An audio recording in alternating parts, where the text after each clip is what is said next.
मंगल गीत गाए जा रहे हैं। राम जी ब्याह के घर आए हैं। अवधपुर वासियों से पूछा कि अब आपके मन में कोई इच्छा बाकी रह गई है? पहले इच्छा थी कि राजा के कोई पुत्र हो जाए, अति सुंदर होगा। पुत्र हुआ तो नामकरण, चूड़ा संस्कार आदि इत्यादि हो जाए तो अच्छा रहेगा। लेकिन अब तो राम का विवाह भी हो गया है।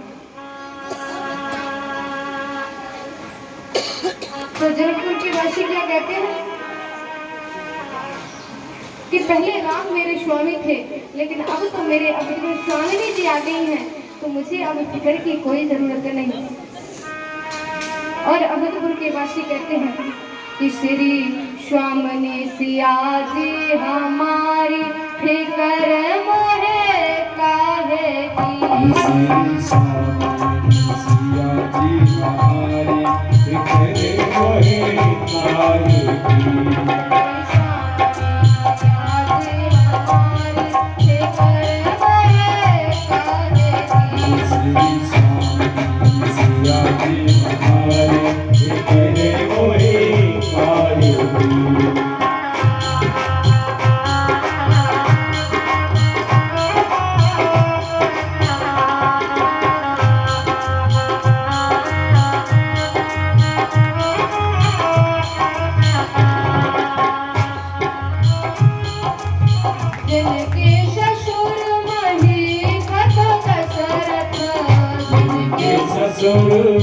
महीपत दशरथ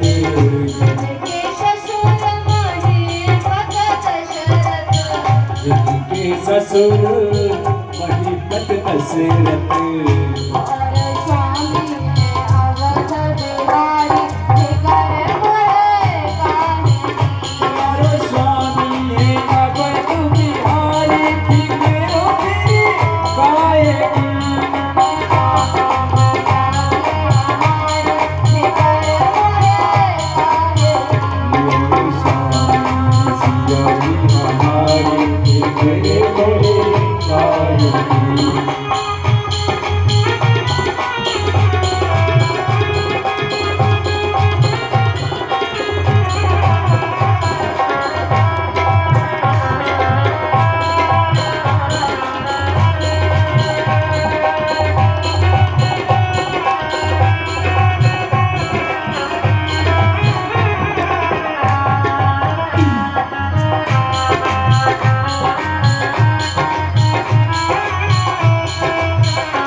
देवर लखन भरत रिपुसूदन।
चरण की दासी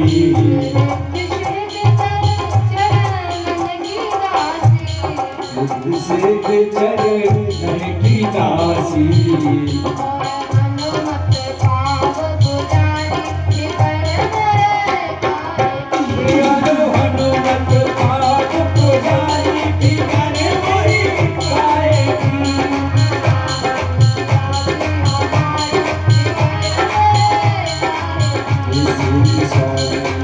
सिया जी हमारी तेरे तेरे पाएगी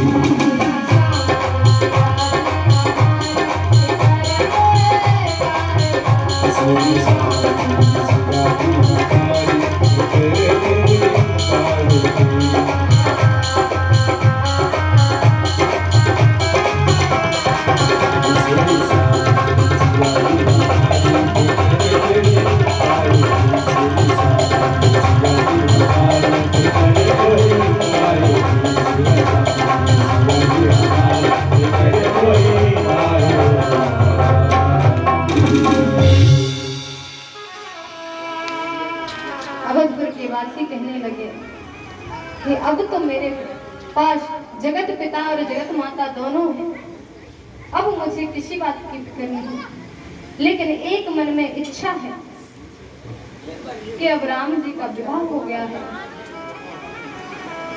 और अगर ऐसे में राम जी राजा बन जाएं तो मेरा कल्याण हो जाएगा। अवधपुर के नर नारियों की इच्छा दिन ब दिन बढ़ती जाती है और अगर जीवन में इच्छाएं बढ़े तो समझ लेना कि अब बड़ा ही दुख आने वाला है। जब से राम ब्याहे घर आए, जब से राम ब्याहे घर आए,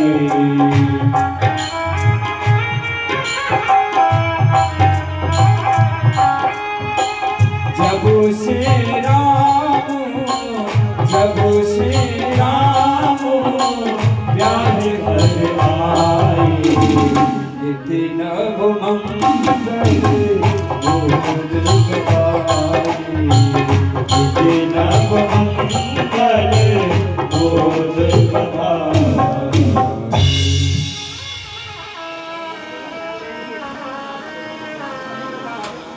प्रजा की इच्छा है कि राम जी राजा बने। भव्य समारोह है अयोध्या में, घर घर बधाइयां बज रही हैं क्योंकि चार चार पुत्र वधू आई हैं अवध में। रानी कौशल्या राम जी को और अपने तीनों पुत्रों को अलग कक्ष में बिठाती है क्योंकि अभी कंकण नहीं छूटा है और रघुवंश का रघुकुल की रीत है कि जब तक कंकण नहीं छूटता तब तक पुत्र वधू और पुत्र एक दूसरे से बात तक नहीं करते। सीता जी को शयन कक्ष में पहुंचाया और राम जी के पास रानी कौशल्या आई और पूछने लगी कि हे राम, तेरी इतनी कोमल देह है तो विश्वामित्र जी के साथ गया था तो कैसे तूने ताड़िका का वध किया? कैसे तेरे बाणों से मारीच और शुभाऊ जैसे राक्षसों का वध हो गया? कैसे तेरे पग की धूलि से चरण स्पष्ट करते ही अहिल्या जैसी नारी जो पत्थर थी नारी बन गई? राम जी कहते हैं कि हे माँ, इसमें मेरा कोई हाथ नहीं है, ये तो विश्वामित्र जी की कृपा है जो मैंने इतने कार्य किए। ये तो उन्हीं के आशीर्वाद से हुआ है, मैंने इसमें कुछ नहीं किया। राम जी बात को पलट देते हैं और इस प्रकार भोर होती है, कंकण छूटता है और शव विधि संपन्न होती है और राजा दरबार में पहुंचते हैं।